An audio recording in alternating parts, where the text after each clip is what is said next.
Hello everyone, a very warm welcome on the YouTube channel of Learnify IQ. This is Meghna and we are going to start a new topic that is transportation and plants. इससे पहले last lecture में हमने nutrients and animal cover किया था, जिसका PDF आप last lecture के description से एक्सेस कर सकते हैं। तो चलिए स्टार्ट करते हैं आज का एक नया टॉपिक, ट्रांसपोर्टेशन एंड प्लांट्स। तो जनरली हम पहले समझेंगे कि क्या डेफिनेशन है इसकी, मतलब क्या है, फिर हम इसके आगे के जो कॉन्सेप्ट्स है उसमें मूव करेंगे। तो चलिए पहले आप डेफिनेशन समझिए। मान लीजिए कि एक प्लांट्स है ना, जिस तरीके से हमने ट्रांसपोर्टेशन पढ़ा था ह्यूमंस में, किस तरीके से ब्लड के अंदर ब्लड का ट्रांसपोर्टेशन कैसे हो रहा है, तो यहाँ पर भी हम वैसे ही पढ़ेंगे कि अगर मान लीजिए यहाँ पर कोई चीज ऊपर प्रोड्यूस हुई है इन लीव्स पर, तो वो नीचे किस तरीके से जाएगी, ये चीज हमें पढ़ना है। अगर कोई चीज नीचे प्रोड्यूस हो रही है रूट्स में, तो वो बाकी के पार्ट्स ऑफ द प्लांट से कैसे डिस्ट्रीब्यूट होगी, या फिर कोई चीज यहाँ पर इन लीव्स पे प्रोड्यूस हो रही है तो वो ऊपर और नीचे किस तरीके से मूव करेगी। इतना सारा जो मूवमेंट है अलग अलग पार्ट्स ऑफ द प्लांट पे, इसी क्या कहते हैं, ट्रांसपोर्टेशन कहते हैं। अब देखिए, अगर प्लांट में मूवमेंट हो रहा है तो मूवमेंट किस चीज का हो रहा होगा, वाटर और मिनरल्स का हो रहा होगा, कि नीचे वाटर है या मिनरल्स जो रूट्स में मिल रहे हैं वो अलग अलग पार्ट्स ऑफ द प्लांट पर जाएंगे, और यहाँ पर जो फूड प्रिपेयर किया गया है लीव्स के द्वारा by the process of photosynthesis, वो बाकी पार्ट्स ऑफ द प्लांट में किस तरीके से ट्रांसपोर्ट होगा, है ना। प्लांट्स में सबसे ज्यादा जो जरूरी चीज है वो क्या चीज है, वाटर, है ना। अगर पानी मिल रहा है रूट्स में तो वो ट्रांसपोर्टेशन इंपॉर्टेंट है, मिनरल्स मिल रहे हैं रूट्स में तो वो भी ट्रांसपोर्टेशन इंपॉर्टेंट है। इसके अलावा जो ऑर्गेनिक न्यूट्रिएंट्स है, जैसे कि फूड प्रिपेयर हो रहा है लीव्स के थ्रू, तो वो चीज आएगा, और हार्मोन्स का ट्रांसपोर्टेशन भी होता है प्लांट्स में। तो ये पूरा आपका प्रोसेस हो गया कि इतनी सारी चीजें आएंगी। अब अगर एक प्लांट है, एक पेड़ है जनरली, और उसमें एक पौधा है, तो उसमें जनरली कुछ शॉर्ट डिस्टेंस के ट्रांसपोर्टेशन होगा। जैसे बहुत पास में अगर ट्रांसपोर्टेशन है, ज्यादा दूर तक नहीं जाना है, तो ये शॉर्ट डिस्टेंस ट्रांसपोर्टेशन में आ जाएगा। और अगर बहुत लंबा ट्रांसपोर्टेशन होना है कि रूट से सीधे ऊपर तक जाना है या ऊपर से सीधे नीचे तक आना है, तो वो लॉन्ग डिस्टेंस ट्रांसपोर्टेशन हो गया। दो टाइप्स हमें पढ़ना है, शॉर्ट डिस्टेंस और लॉन्ग डिस्टेंस ट्रांसपोर्टेशन पढ़ना है। अगर हम बात करें शॉर्ट डिस्टेंस ट्रांसपोर्टेशन की, तो बहुत सारे मेथड्स हैं यहाँ पर, और उन मेथड्स की वजह से ही जो छोटे छोटी दूरी में डिस्टेंस में ट्रांसपोर्टेशन हो रहा है वो हो रहा है। तो सबसे पहला जो इसमें प्रोसेस पढ़ना है दैट इज ऑस्मोसिस। ऑस्मोसिस के बाद हम डिफ्यूजन पढ़ेंगे कि डिफ्यूजन किस तरीके से होता है प्लांट के अंदर, फिर हम फैसिलिटेटिव डिफ्यूजन के बारे में पढ़ेंगे, फिर हम एक्टिव ट्रांसपोर्ट पढ़ेंगे, साइटोप्लाज्मिक स्ट्रीमिंग पढ़ेंगे। ये सारे आपके शॉर्ट डिस्टेंस ट्रांसपोर्टेशन में आते हैं। अब लॉन्ग डिस्टेंस जब हम ट्रांसपोर्टेशन पढ़ेंगे, तो जब वस्कुलर टिश्यूज के अंदर मूवमेंट होता है किसी भी पार्टिकल्स का, न्यूट्रिएंट्स का, ठीक है, उन कंडक्टिंग टिश्यूज के द्वारा जब मूवमेंट किया जा रहा है लॉन्ग डिस्टेंस पे, तो उसमें हम बेसिकली पढ़ने वाले हैं जाइलम और फ्लोएम। दो यहाँ पर पढ़ेंगे, बाकी शॉर्ट डिस्टेंस पे पढ़ेंगे। तो चलिए सबसे पहले हम देख लेते हैं कि शॉर्ट डिस्टेंस ट्रांसपोर्टेशन में जो पहला मेथड है दैट इज आपका डिफ्यूजन। ठीक है, तो सबसे पहले हम डिफ्यूजन या फिर हम ऑस्मोसिस, पहले हम ऑस्मोसिस पढ़ लेते हैं, फिर हम डिफ्यूजन में आएंगे। तो ऑस्मोसिस क्या है कि जब वाटर मॉलिक्यूल्स मूव कर रहे हैं एक रीजन से जहां पर आपका कॉन्सेंट्रेशन क्या हो रहा है, कम है या फिर ज्यादा है, तो एक तरफ ऐसा रीजन होगा जहां पे कॉन्सेंट्रेशन कम है, और एक तरफ ऐसा रीजन होगा जहां पे कॉन्सेंट्रेशन ज्यादा है किसी भी मॉलिक्यूल का। तो इसको मैं थोड़ा सा आपको ब्लैंक पेज से समझाती हूँ, तब आपको क्लियर हो जाएगा कि किस तरीके से मूवमेंट हो रहा है। सपोज हमारे पास एक सेल है, और इस सेल में हम देखेंगे कि किस तरीके से कॉन्सेंट्रेशन है वाटर का और बाकी सॉल्यूट पार्टिकल्स का, और यहाँ पे आपका दूसरा सेल अटैच्ड है इससे। अब यहाँ पे कैसा कॉन्सेंट्रेशन है, तो मान लीजिए इसको हमने सपोज कर लिया सेल ए, और you can assume it as container A. यहाँ पर आप कंसिडर कर लीजिए इसको सेल बी, और you can also assume it as container B. ठीक है, अब यहाँ पे आपके पास दोनों में वाटर मॉलिक्यूल्स प्रेजेंट है, लेकिन वाटर मॉलिक्यूल्स के अलावा यहाँ पे कुछ और भी प्रेजेंट है जिसको हम सॉल्यूट बोल सकते हैं। तो कुछ सॉल्यूट पार्टिकल्स यहाँ पे भी प्रेजेंट है। अब यहाँ पे ये वाला जो रीजन हो गया, इसको हम बोल सकते हैं low concentration of solute particles, क्योंकि यहाँ पर सॉल्यूट पार्टिकल्स का कॉन्सेंट्रेशन क्या है, लो है। तो सॉल्यूट पार्टिकल्स यहाँ पे लो है, और या फिर इसको आप ऐसे भी बोल सकते हैं कि हाई कॉन्सेंट्रेशन ऑफ वाटर, है ना। तो यहाँ पे क्या प्रेजेंट है कि concentration of water is high, ये बोल लीजिए। अगर वाटर का कॉन्सेंट्रेशन हाई है तो ऑब्वियसली जो दूसरा वाटर सॉल्वेंट, यहाँ पे क्या हो जाएगा, दूसरा आपका सॉल्यूट पार्टिकल्स का लो हो जाएगा। तो concentration of water is high in this region. और ये जो सेल बी है इसके लिए हम क्या बोल रहे हैं कि यहाँ पर हाई कॉन्सेंट्रेशन है सॉल्यूट का। तो यहाँ इस साइड आप ले लीजिए कि हाई कॉन्सेंट्रेशन है सॉल्यूट का, ठीक है, या फिर you can also write it as कि कॉन्सेंट्रेशन ऑफ वाटर यहाँ पे क्या हो जाएगा, कॉन्सेंट्रेशन ऑफ वाटर लो हो जाएगा। तो एक रीजन बन गया आपका हाई कॉन्सेंट्रेशन का और एक रीजन बन गया आपका लो कॉन्सेंट्रेशन का। अब ट्रांसपोर्टेशन तो होना ही है क्योंकि इक्विलिब्रियम स्टैब्लिश करना है, low concentration of water is low, ऐसे लिख लीजिए, ठीक है। तो यहाँ पे दो रीजन्स बन गए। अब यहाँ पे इक्विलिब्रियम स्टैब्लिश करना है, दोनों ट्रांसपोर्टेशन जब होगा तो दोनों सेल्स के बीच में जब तक एक इक्विलिब्रियम स्टैब्लिश ना हो जाए तब तक ये ट्रांसपोर्टेशन होता रहेगा, मूवमेंट होता रहेगा। तो जब भी वाटर मॉलिक्यूल्स मूव कर रहे हैं from the region of high concentration, है ना, हाई कॉन्सेंट्रेशन, लेकिन यहाँ पर एक सेमी परमेबल मेम्ब्रेन का रिक्वायरमेंट भी पड़ेगा क्योंकि जब भी ऑस्मोसिस होगा तो यहाँ पर एक परमेबल मेम्ब्रेन चाहिए होगी और उस मेम्ब्रेन के अक्रॉस, है ना, कंसंट्रेशन ग्रेडियंट के अक्रॉस जब मूवमेंट होगा from the region of high concentration to the region of low concentration, water की हम बात कर रहे हैं, तो इसको हम क्या बोल सकते हैं, ऑस्मोसिस बोलेंगे। या हम इसको दूसरे तरीके से भी डिफाइन कर सकते हैं कि जब वाटर मॉलिक्यूल्स जो है लो कॉन्सेंट्रेशन सॉल्यूट से हाई कॉन्सेंट्रेशन सॉल्यूट की तरफ मूव करेंगे तो भी क्या हो रहा है, ऑस्मोसिस का प्रोसेस हो रहा है। तो हमने यहाँ पर इसको डिफाइन कर लिया कि movement of water particles, water molecules from its high concentration to the region of low concentration through a semi permeable membrane is known as osmosis। ये चीज आपको क्लियर होगी। अब यहाँ पर आप देख सकते हैं कि ऑस्मोसिस का प्रोसेस किस तरीके से हुआ। It is the process of water molecules moving through a semi permeable membrane from an area of high concentration to the region of low concentration, ये मूव कर रहा है ना। यहाँ पे this movement tends to equalize the solute concentrations on both sides of the membrane. यहाँ पर इसका ऑब्जेक्टिव ही क्या है कि दोनों साइड जो है मेम्ब्रेन के दोनों आजू बाजू वाला रीजन है वहां उनके बीचों बीच एक इक्विलिब्रियम स्टैब्लिश करना होता है। इससे क्या हो रहा है कि जितने भी सेल्स हैं, फॉर एग्जांपल अगर प्लांट में हो रहा है ये, तो प्लांट में जितने भी सेल्स हैं उनके अंदर प्रॉपर कॉन्सेंट्रेशन स्टैब्लिश करना न्यूट्रिएंट्स का, उसको ये निर्धारित करता है। यहाँ पर आप एग्जाम्पल देखेंगे कि प्लांट रूट्स हैं। अब प्लांट रूट्स में ऑस्मोसिस का प्रोसेस पाया जा रहा है, जहां से वाटर जो है सॉइल में जितना भी पानी, आसपास मिट्टी है और यहाँ पे प्लांट रूट्स प्रेजेंट है, तो जितना भी मिट्टी से पानी एब्जॉर्ब हो रहा है रूट्स के द्वारा, वो कौन सा प्रोसेस है, ऑस्मोसिस का प्रोसेस है, क्योंकि रीजन यहाँ पर हाई है पानी का, वाटर कॉन्सेंट्रेशन हाई है और यहाँ पे लो है, तो इस तरफ जो मूवमेंट होगा this is known as osmosis. ठीक है, ये चीज आपको क्लियर हुई होगी कि ऑस्मोसिस का प्रोसेस क्या होता है। इसके बाद जो दूसरा हम देखने वाले हैं वो हम देखने वाले हैं डिफ्यूजन। तो डिफ्यूजन अगर आप देखेंगे तो डिफ्यूजन एक नेचुरल प्रोसेस है। अब यहाँ पे क्या हो रहा है कि रीजन ऑफ हाई कॉन्सेंट्रेशन से लो कॉन्सेंट्रेशन की तरफ ही आ रहा है। अब आप सोच रहे होंगे कि इन दोनों में क्या डिफरेंस है। ऑस्मोसिस में भी क्या हो रहा था कि हाई कॉन्सेंट्रेशन से लो कॉन्सेंट्रेशन में जा रहा था और यहाँ पे भी हाई कॉन्सेंट्रेशन से लो कॉन्सेंट्रेशन में ही मूव कर रहा है। तो इस दोनों में डिफरेंस ये है कि ऑस्मोसिस जो है it is a type of diffusion only. ठीक है, ये डिफ्यूजन का ही एक तरीका है, लेकिन इसमें सेमी परमेबल मेम्ब्रेन की जरूरत नहीं पड़ती है, ऐसे ही ये प्रोसेस हो जाता है। तो osmosis is a type of diffusion, ये हम कह सकते हैं। और यहाँ पे आपको किसका रिक्वायरमेंट नहीं पड़ा है, सेमी परमेबल मेम्ब्रेन का रिक्वायरमेंट नहीं पड़ रहा है मूवमेंट में। तो ये भी किससे हो रहा है, कॉन्सेंट्रेशन ग्रेडियंट से हो रहा है। और कॉन्सेंट्रेशन ग्रेडियंट मींस क्या होता है, हाई टू लो मूव करना, which leads to equilibrium state with equal concentrations on both sides। दोनों साइड्स में इक्वल कॉन्सेंट्रेशन बन जाएंगे। तो यहाँ पर भी वो दिया है कि फर्स्ट में क्या हो रहा है, डाई मॉलिक्यूल्स थे और वाटर मॉलिक्यूल्स थे, फिर ये पूरे में फैलना चालू होते हैं। ठीक है, डिफ्यूजन हो रहा है तो, और ये पूरी तरीके से जब इक्विलिब्रियम बन जाता है कि सारे पार्टिकल्स एक जगह एक एक प्लेस में निर्धारित हो गए हैं, तो इसको आप क्या बोलते हैं, डिफ्यूजन कहते हैं। ठीक है, अब डिफ्यूजन आपको प्लांट्स में, जैसे एग्जाम्पल कहाँ कहाँ पर डिफ्यूजन आपको देखने के लिए मिलता है। तो सबसे पहला एग्जाम्पल आप देख सकते हैं, जैसे आपने सोडा या कोल्ड ड्रिंक की बोतल ओपन की, तो यहाँ पे CO2 जो प्रेजेंट होता है वो आकर डिफ्यूज हो जाता है बाहर की एयर के साथ।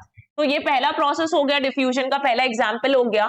दूसरा एग्जाम्पल आप ये भी देख सकते हैं कि जो छोटे छोटे डस्ट पार्टिकल्स होते हैं या स्मोक है ना, वो भी कहाँ फैल रही है, पूरे एयर में फैल रही है, जिसके कारण एयर पॉल्यूशन हो जा रहा है। तो ये दो एग्जाम्पल्स आप देख सकते हैं। इसके अलावा अगर मैं बात करूं कि डिफ्यूजन के प्लांट्स में क्या एग्जाम्पल है जो आपके लिए इंपॉर्टेंट है, क्योंकि हम ट्रांसपोर्टेशन पढ़ रहे हैं प्लांट्स में, तो पहला आप डिफ्यूजन का एग्जाम्पल प्लांट्स में ये ले लीजिए कि जो फोटोसिंथेसिस का प्रोसेस है। ठीक है, यहाँ पर आप देखिए कि फोटोसिंथेसिस का प्रोसेस है।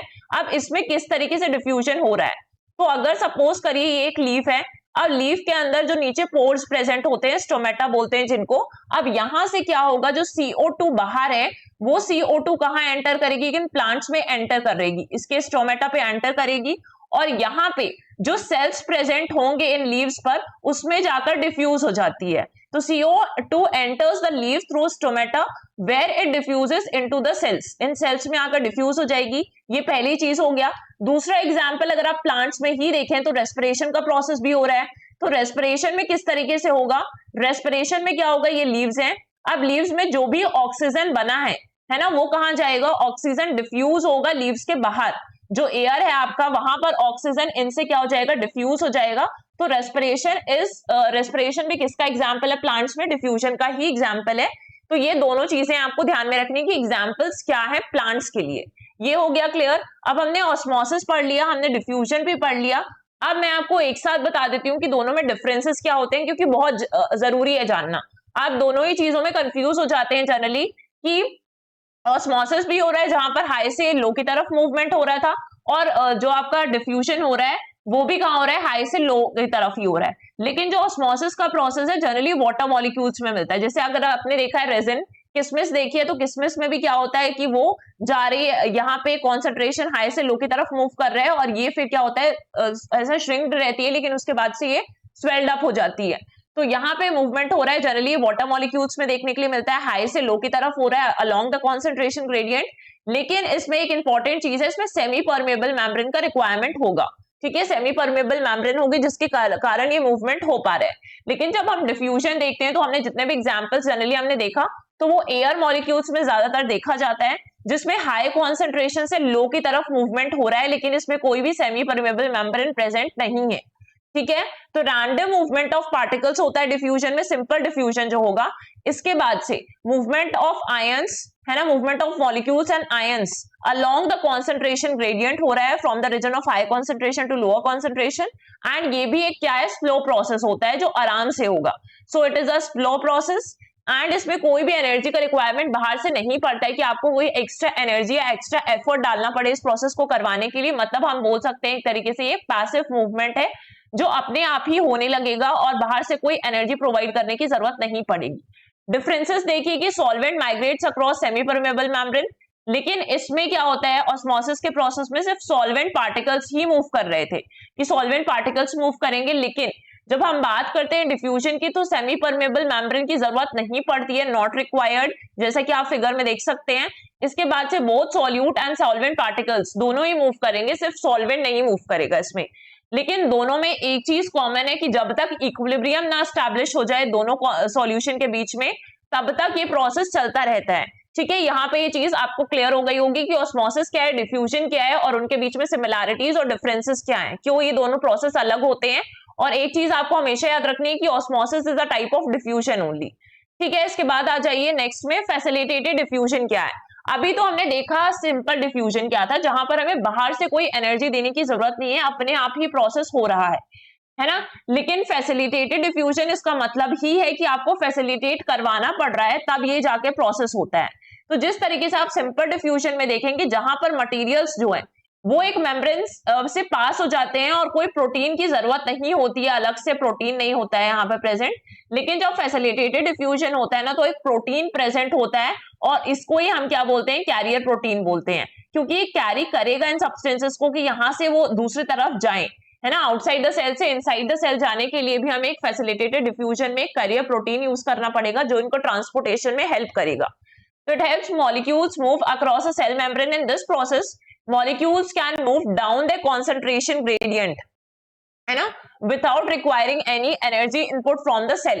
जैसे फॉर एग्जाम्पल इसमें दिया हुआ है कि मूवमेंट्स किस तरीके से हो रहा है। जैसे मूवमेंट अगर हम बोलें कि ऑक्सीजन का मूवमेंट हो रहा है ब्लड और मसल्स में, तो ये भी क्या हो रहा है, फैसिलिटेटेड डिफ्यूजन ही है। इसके बाद से the carrier protein in blood, जो कैरियर प्रोटीन आपके ब्लड में प्रेजेंट है दैट इज हेमोग्लोबिन, और हेमोग्लोबिन की वजह से ही वो मूवमेंट पॉसिबल हो पा रहा है, ऑक्सीजन का मूवमेंट। और अगर मसल्स की बात करें कि मसल्स में कैसे मूवमेंट हो पा रहा है, तो वो किस प्रोटीन की वजह से हो पा रहा है, मायोग्लोबिन।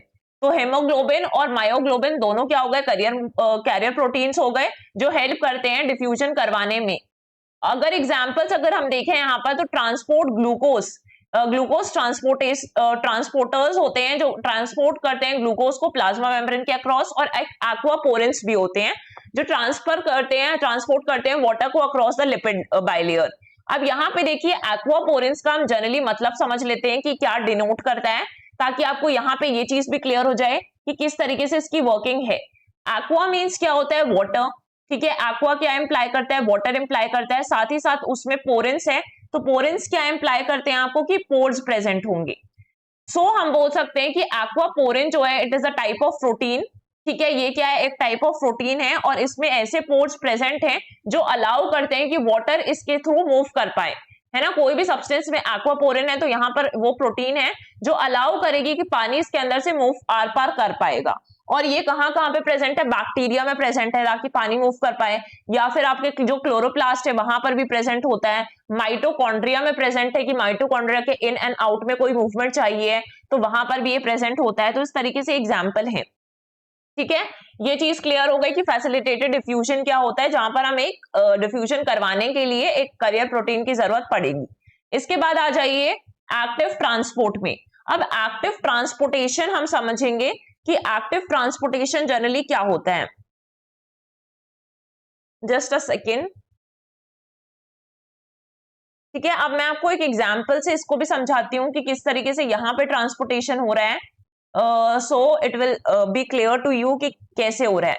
सपोज करिए ये एक सेल होता है ना, यहाँ पे सेल है, और अब इस सेल के बीच में यहाँ पे हमने क्या ले लिया है, इस तरीके से इसमें भी कैरियर प्रोटीन प्रेजेंट होंगे, ठीक है। यहाँ पे सेल है और यहाँ पे इस साइड भी क्या है, ये पूरा सेल है। मूवमेंट कैसे हो रहा है कि इस तरफ से यहाँ पे मूवमेंट हो रहा है और यहाँ से यहाँ मूवमेंट हो रहा है, ठीक है। लेकिन यहाँ पे हम क्या देख रहे थे, लो कॉन्सेंट्रेशन है, यहां से यहां इसलिए मूव कर रहा होगा। लो कॉन्सेंट्रेशन से हमें हाई कॉन्सेंट्रेशन में करवाना है। अभी तक हमारे लिए इजी था क्योंकि हम कहां पे कर रहे थे, हाई टू लो कर रहे थे। जहां पे ज्यादा है वहां पे कम की तरफ चला जाएगा, जहां पे कम है वहां से अगर ज्यादा की तरफ भेजना है तो हमें क्या चाहिए होगी, एक्टिवनेस की जरूरत पड़ेगी। तो इसलिए हम इसको क्या बोलते हैं, एक्टिव ट्रांसपोर्टेशन बोलते हैं। जब लोअर कॉन्सेंट्रेशन से हायर कॉन्सेंट्रेशन की तरफ मूव करवाना है, मतलब ये क्या कर रहा है कि ये अगेंस्ट द कॉन्सेंट्रेशन ग्रेडियंट जाकर काम कर रहा है। कि वैसे हाई टू लो बना था वो अलोंग द कॉन्सेंट्रेशन ग्रेडियंट था, लेकिन जब लो टू हाई जाएगा तो वो अगेंस्ट द कॉन्सेंट्रेशन ग्रेडियंट होगा। अब ये एक फास्ट प्रोसेस होता है active transportation, so it is a fast process and energy का यूज होगा क्योंकि एक्टिवली आपको करवाना है। तो एक्टिवनेस जब भी रहेगी तो एनर्जी का रिक्वायरमेंट होगा, तभी वो एक्टिव मूवमेंट बनेगा, है ना। It is the movement of molecules against the concentration gradient from the region of higher concentration to the region of lower from the region of lower concentration to the region of higher concentration ये जाएगा। अब यहाँ पर आप देख सकते हैं, suppose यहाँ पे एक्टिव ट्रांसपोर्ट समझिए कि मूवमेंट हो रहा है मॉलिक्यूल्स और आयंस का cross the cell membrane from the region of lower to the region of higher concentration against the concentration gradient. अब ये प्रोसेस रिक्वायर करता है कि सेल्यूलर एनर्जी होनी चाहिए ताकि ये मूवमेंट अच्छे तरीके से हो पाए। जैसा कि आप यहाँ पे देख सकते हैं, लो कॉन्सेंट्रेशन था और उससे कहां पर जा रहा है, हाई कॉन्सेंट्रेशन की तरफ ये मूव कर रहा है। आउटसाइड द सेल लोअर होगा और इनसाइड द सेल क्या था, कॉन्सेंट्रेशन हाई था। एग्जाम्पल देखिए, एक्सोसाइटोसिस होता है जब एक्टिव ट्रांसपोर्ट का ये एक ऐसा फॉर्म है जहां पर क्या होगा, सेल ट्रांसपोर्ट कर रहे हैं मॉलिक्यूल्स को। तो एग्जाम्पल न्यूरोट्रांसमीटर्स हो गए एंड प्रोटीन्स हो गए जो आउट ऑफ द सेल करते हैं। इसके बाद से एंडोसाइटोसिस का प्रोसेस क्या होगा, जब अंदर की तरफ मूवमेंट हो रहा है। तो इस तरीके से ये एक एक्टिव ट्रांसपोर्ट का टाइप है जहां पे सब्सटेंसेस फ्लूइड्स वगैरह जो है सेल के अंदर मूव करेंगे। तो बाहर कॉन्सेंट्रेशन लो था, अब यहाँ पे जा रहे हैं तो हाई कॉन्सेंट्रेशन की तरफ ये लोग मूव कर रहे हैं। तो ये आपका एक्सोसाइटोसिस और एंडोसाइटोसिस इसके ही फॉर्म्स है। इसके बाद से हम कुछ टाइप्स देखेंगे कि जब एक्टिव डिफ्यूजन हो रहा है या फिर हम बोल सकते हैं एक्टिव ट्रांसपोर्ट हो रहा है तो किस ये टाइप्स क्या है इसके। एक्टिव ट्रांसपोर्ट में क्या क्या होता है, यूनिपोर्ट होता है, सिम्पोर्ट होता है और एंटीपोर्ट होता है। तो जब यहाँ पे एक सिंगल मॉलिक्यूल मूव करेगा अक्रॉस द मेम्ब्रेन, है ना, across the membrane carrier protein को यूज कर रहे हैं, सिंगल मेम्ब्रेन जब मूव कर रहा है तो उसको हम क्या बोलते हैं, यूनिपोर्ट बोलते हैं। सिंगल मॉलिक्यूल मूव कर रहा है।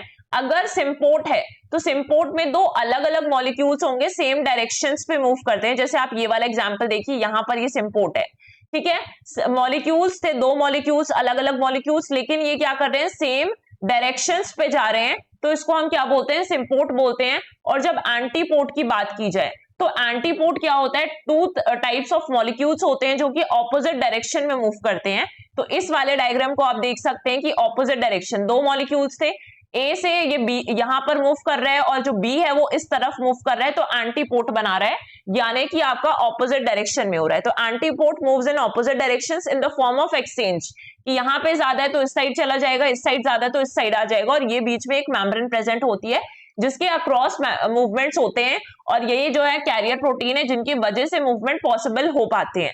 तो ये एग्जाम्पल देख लिया है, ये टाइप्स हमने देख लिया एक्टिव ट्रांसपोर्ट के। एग्जाम्पल्स की अगर हम बात करें तो एग्जाम्पल कहाँ पे होता है, फोटोसिंथेसिस आप देख सकते हैं। जैसे फोटोसिंथेसिस के प्रोसेस में हमने अभी भी देखा था, अब सब कुछ प्लांट्स में पढ़ना है तो बार बार ये प्रोसेस रिपीट होंगे एग्जाम्पल्स में। फोटोसिंथेसिस के मूवमेंट प्रोसेस में जब शुगर मॉलिक्यूल्स का मूवमेंट होता है लीव्स से, है ना, जब लीव्स से शुगर मॉलिक्यूल्स कहाँ जा रहे हैं, फ्रूट्स की तरफ जा रहे हैं, तो उसको हम क्या बोलते हैं, उसको हम बोलते हैं एक्टिव ट्रांसपोर्ट बोलते हैं। इसके बाद से जो रूट प्रेशर होता है, रूट प्रेशर में क्या होता है कि वाटर जो है प्लांट रूट से बाकी के पार्ट्स तक जाता है, उसको हम क्या बोल देते हैं, रूट प्रेशर कहते हैं। इसके साथ ही साथ जो कैल्शियम का मूवमेंट हो रहा है, कि जो कैल्शियम आयंस है, कैल्शियम का मूवमेंट हो रहा है बिटवीन द सेल्स, वो भी क्या है आपका एक्टिव ट्रांसपोर्टेशन में आता है। Calcium movement between the cells with the use of ATP energy, क्योंकि अलग से एटीपी एनर्जी का रिक्वायरमेंट होता है और अलग से एनर्जी देनी पड़ेगी तब एक्टिव ट्रांसपोर्टेशन करवाना है। तो ये सारे एग्जांपल्स हो गए कि फोटोसिंथेसिस जहां पर लीव्स, शुगर जो है वो लीव से कहां मूव कर रही है, फ्रूट्स में मूव कर रही है, रूट प्रेशर हो गया, और कैल्शियम का मूवमेंट, ये सारे are the types of examples of active transportation. इसके बाद से आ जाइए नेक्स्ट जो प्रोसेस है, दैट इज साइटोप्लाज्मिक स्ट्रीमिंग। अब साइटोप्लाज्मिक स्ट्रीमिंग को हम प्रोटोप्लाज्मिक स्ट्रीमिंग भी कहते हैं।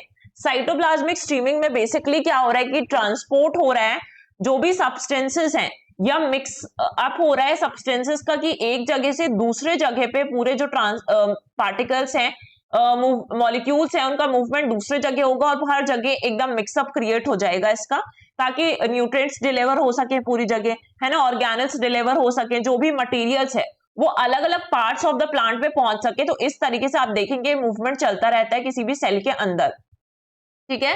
फॉर एग्जाम्पल अगर आप देखोगे प्लांट सेल्स, ये प्लांट सेल का एग्जाम्पल दिया है, सेल वॉल प्रेजेंट है, सेल वॉल के अंदर ये देखिएगा सारे मूवमेंट्स हो रहे हैं, वैक्यूल प्रेजेंट है, ये सारे पार्ट्स हमने सेल में पढ़े हुए हैं जब हमने प्लांट सेल के बारे में पढ़ा हुआ था। तो साइटोप्लाज्मिक स्ट्रीमिंग का काम ही होता है, क्लोरोप्लास्ट को कैरी करती है, जहां पर फोटोसिंथेसिस का प्रोसेस हो रहा है तो ये क्लोरोप्लास्ट को एक पार्ट से दूसरे पार्ट्स में लेकर जाएगी। आपने प्लांट सेल देखा होगा, प्लांट सेल के अंदर क्लोरोप्लास्ट देखा है, अब वो अलग अलग जगह पे मूव करेगा ताकि अच्छे से फोटोसिंथेसिस का प्रोसेस या फिर ये जो ट्रांसपोर्टेशन का प्रोसेस है अच्छे से हो पाए।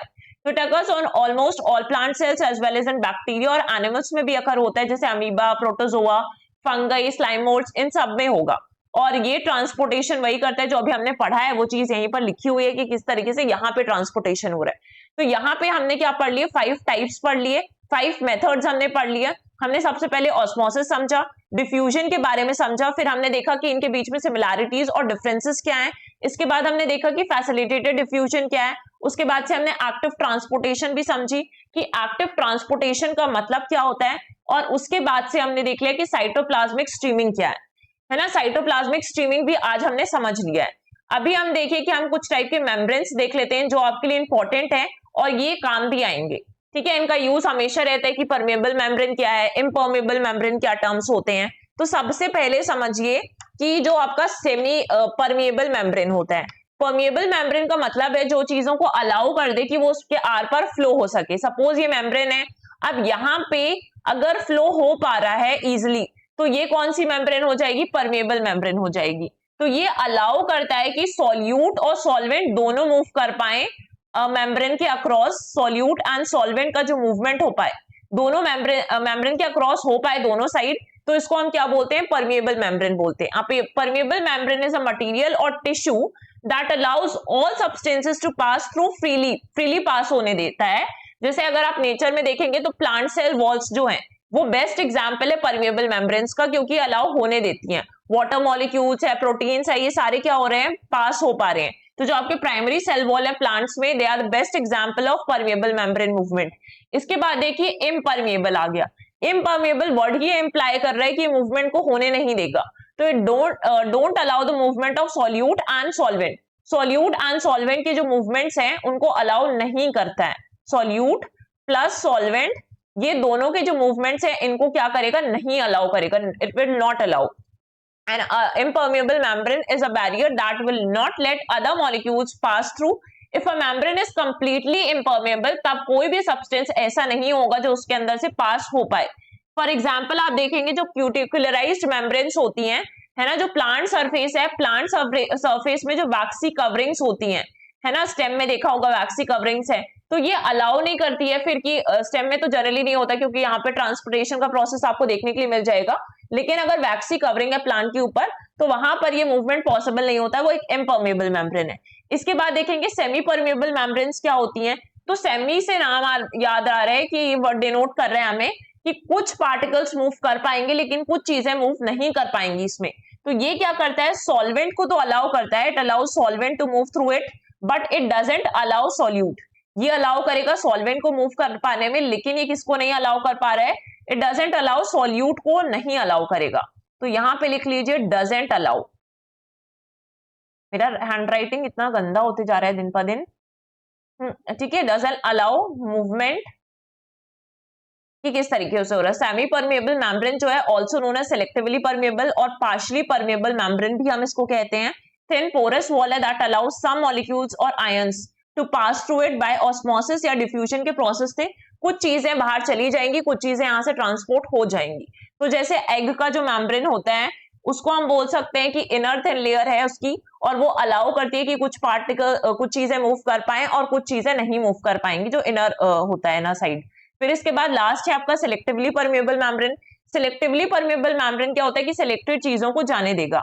तो अकॉर्डिंग टू द रिक्वायरमेंट की सब्सटेंस में किस तरीके की रिक्वायरमेंट है, ये अलाउ कर सकता है दोनों ही, सॉल्यूट को भी अलाउ कर सकता है और सॉल्वेंट को भी। जब जब जैसा जैसा रिक्वायरमेंट होगा, अभी सॉल्यूट की जरूरत है तो सॉल्यूट को जाने देगा, अभी सॉल्वेंट की जरूरत है सॉल्वेंट को मूव होने देगा। तो ये इस एक्सीजेंसीज ऑफ टाइम के अकॉर्डिंग, एक्सीजेंसीज ऑफ रिक्वायरमेंट के अकॉर्डिंग ये ट्रांसपोर्ट होने दे सकता है। Selectively permeable membrane is a membrane that can choose to allow or block materials to enter or exit a cell similar to a gateway, है ना, कि कुछ लोगों को अंदर जाने देना है, कुछ लोगों को नहीं अलाउ करना है, जो उसके लिए डेंजरस है। इस तरीके से काम करता है। ओनली सब्सटेंसेस जो सर्टेन क्राइटेरिया को मेंटेन करते हैं या मीट करते हैं can pass through the membrane unaided. Example हो गया बायो मेम्ब्रेन्स हो गए, जो आपके टोनोप्लास्ट होते हैं उसमें होता है, प्लाज्मा मेम्ब्रेन हो गई। तो ये सारे किसके एग्जांपल्स हैं, आपके सिलेक्टिवली परमेबल मेम्ब्रेन के। तो यहाँ पर हमने 4 मेम्ब्रेन्स पढ़ी। आई होप ये चीज आपको क्लियर हुई कि परमेबल मेम्ब्रेन क्या होती है। इम्परमेबल होती है जो किसी भी चीज को अलाउ नहीं करेगी, ना तो सॉल्यूट ना तो सॉल्वेंट। सेमी परमेबल जो कुछ चीज को अलाउ करेगी, मान लीजिए सॉल्वेंट को अलाउ कर देती है तो वो सॉल्यूट को अलाउ नहीं करेगी कि मूव कर पाए। तो यहाँ पे डजंट अलाउ सॉल्यूट मूवमेंट हो जाएगा जो अलाउ नहीं कर रहा है। इसके बाद से हमने क्या देख लिया, सिलेक्टिवली परमेबल मेम्ब्रेन देख लिया है। सिलेक्टिवली परमेबल मेम्ब्रेन कुछ सिलेक्टेड चीजों को जाने देगा, it acts as a gateway, कि कुछ लोग जो डेंजरस नहीं है उनको जाने दीजिए और कुछ लोग जो डेंजर हैं या फिर कुछ अनइजीनेस क्रिएट कर सकते हैं उनको अंदर जाने नहीं देना है। ऐसा काम होता है किसका, सिलेक्टिवली परमेबल मेम्ब्रेन का। तो जो भी इंपॉर्टेंट चीजें थी वो हमने इस लेक्चर में कवर की हैं। इसके बाद से नेक्स्ट लेक्चर में हम आगे की चीजें पढ़ेंगे, जहां पर हमें बेसिकली क्या पढ़ना है, जाइलम और फ्लोएम के बारे में, जो लॉन्ग डिस्टेंस मूवमेंट है। इसके अलावा जो भी इंपॉर्टेंट फैक्ट्स हैं, इंपॉर्टेंट चीजें हैं, वो हम कवर करेंगे नेक्स्ट लेक्चर में। सो आज के लेक्चर के लिए इतना ही। Thank you everyone.